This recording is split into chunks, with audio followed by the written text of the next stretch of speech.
কাল সন্ধেবেলা হঠাৎ করে যেন তো ঝাল ঝাল ক্রিস্পি কিছু খেতে ইচ্ছে করছিল। যেমন ভাবা তেমন কাজ।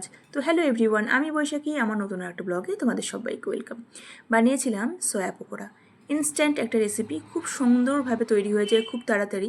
হঠাৎ করে যদি বাড়িতে গেস্ট চলে আসে তোমরা কিন্তু তৎক্ষণাৎ ওরা তৈরি করে নিতে পারবে। চলো তোমাদের সাথে রেসিপিটা শেয়ার করি। সয়া বড়িগুলো আগে থেকে আমি জলে ভিজিয়ে রেখেছিলাম, এবার জল থেকে ভালো করে স্কুইজ করে তুলে নিয়েছি একটা বাটিতে। এরপর অ্যাড করেছিলাম 2 চামচ মতো টক দই। আমি কিন্তু এখানে স্যুপ চামচ ইউজ করেছি, তোমরা দেখতেই পাচ্ছ। সব পরিমাণগুলো আমি সম পরিমাণ নিয়েছি, মানে সব কিছু 2 চামচ 2 চামচ করে অ্যাড করেছিলাম। 2 চামচ চালের গুঁড়ো, 2 চামচ ময়দা, তারপরে দিয়েছিলাম একটু বেশি পরিমাণে আদা রসুনের পেস্ট। এটা একটা ছোটো চামচ, সেই জন্য 2-3 চামচ আমি নিয়েছি এখানে আদা রসুনের পেস্ট, যাতে গন্ধটা খুব সুন্দর আসে।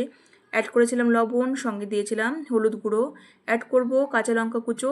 এটা কিন্তু ঝালটা তোমরা তোমাদের টেস্ট অনুযায়ী বাড়িয়ে বা কমিয়ে দিতে পারো। তোমরা এখানে আর কাঁচা লঙ্কার পেস্টও ইউজ করতে পারো।